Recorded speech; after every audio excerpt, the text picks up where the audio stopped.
I don't think I would ever call any of my work like auto-fictional at all because I kind of like that it exists in just the fictional space. But um I like how this story too, like just there's like shout outs to things from my growing up. Like I grew up working in a pizza shop and my grandfather really did dress like that. And so I like that there's like um semi-sentimental shout outs in that. But yeah.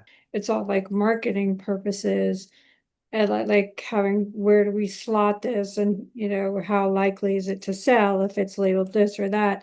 I think like younger generations are just kind of like you're world building, and how do you not world building by taking everything and putting it together? I don't like the word autofiction. I think we're still evolving in terms of language, but I like the way you allow it to be.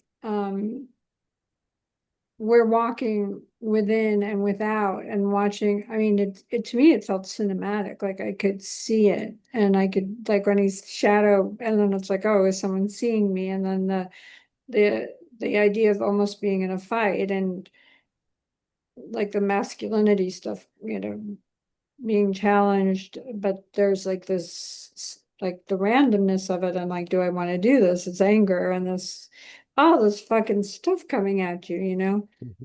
In this very short, how many pages is it? It might be 3 pages in the book, Yeah, maybe. Yeah. yeah. It's interesting how much you can get a sense of a character and a being and just that. I mean, when a good writer, it doesn't have a lot of description, but yet there's this.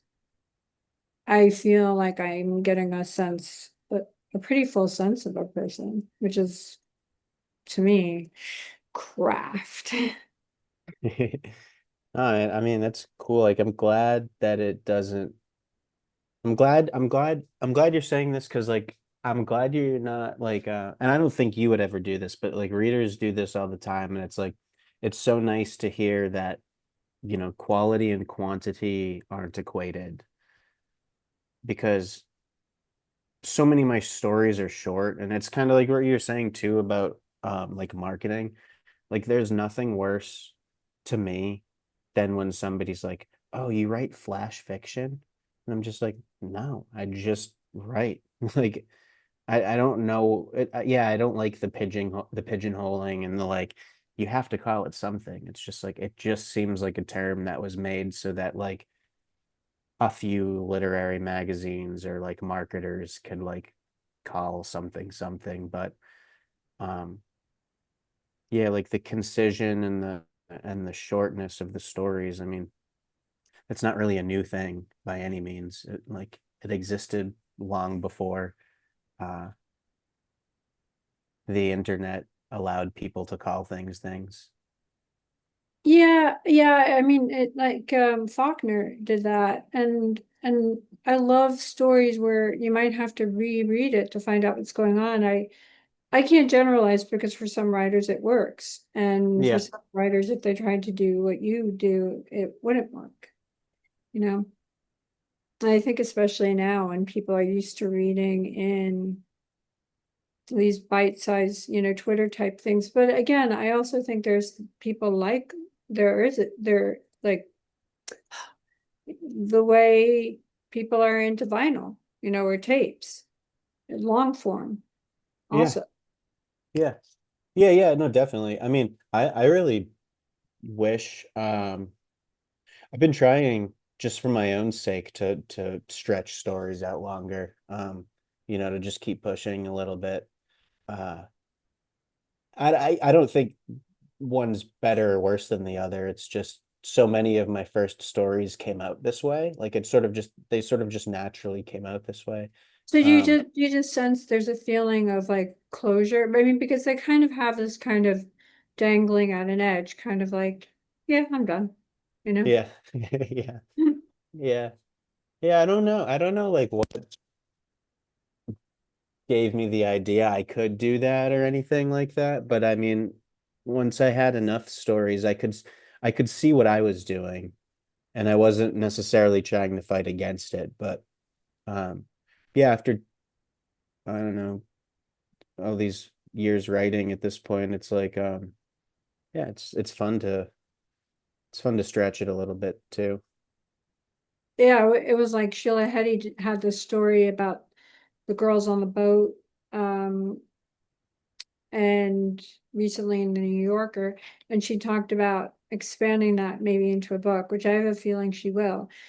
And it was something very different. And it was just like, there was one line, there was going to be a talent show, and the talent show doesn't happen. And in an interview with her, it was like, they were saying, oh, was it because like the boys weren't coming because it's about these girls that are on a boat. I'm not going to go into the whole story of it, but she said, no, I just didn't really feel like writing a talent show.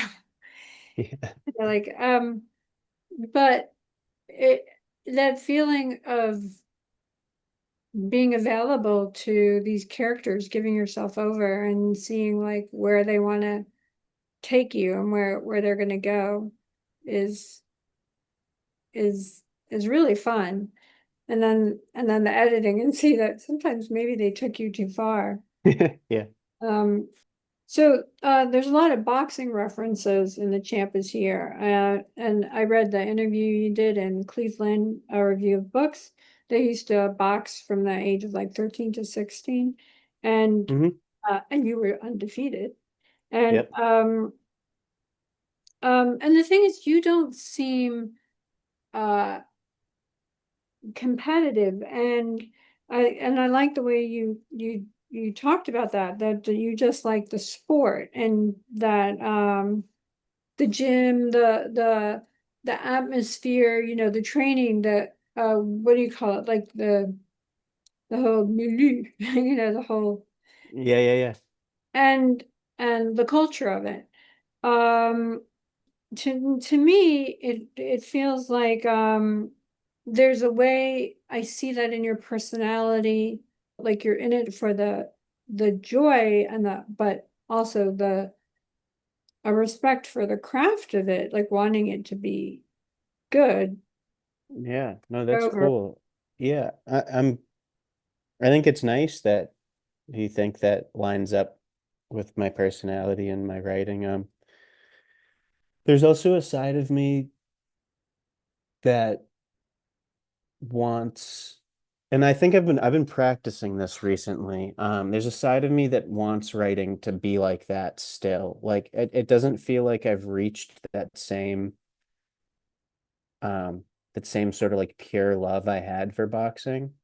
Um, so much of writing as soon as I started getting published was like learning about all these different things that don't actually matter to you sitting down and writing a story or writing a book.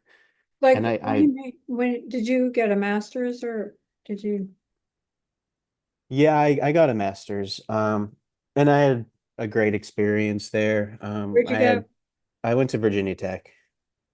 It was never like a huge goal for me to get an MFA or a master's, but maybe 2 years before I got into the MFA, I threw some applications out there because I didn't really know what I was going to do for work. I was working on a farm in Western Mass, and I was like, I don't really know what I'm going to do. I'll apply to a couple masters. Didn't get in.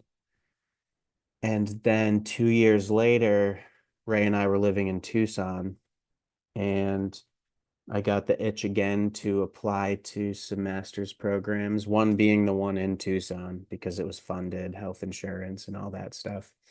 Um, didn't get in there, but I got into Virginia Tech, which was also funded, health insurance, all that great stuff. And it happened right when everything shut down for the pandemic.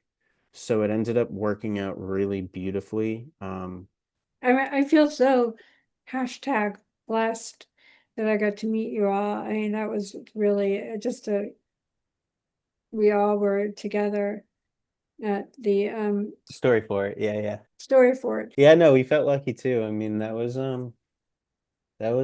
really that was a really fun year this year. Yeah, it was great to meet you guys. Like, well, you specifically. It was great to see Harris and just friends that because I've never really like lived in New York or LA, so it's not really like I've get to be around all these people that I've become friends with. So it was like great to stack up somebody or somewhere kind of not random, but kind of random, It like was Boise. neutral turf, you know. Yeah, yeah, big time.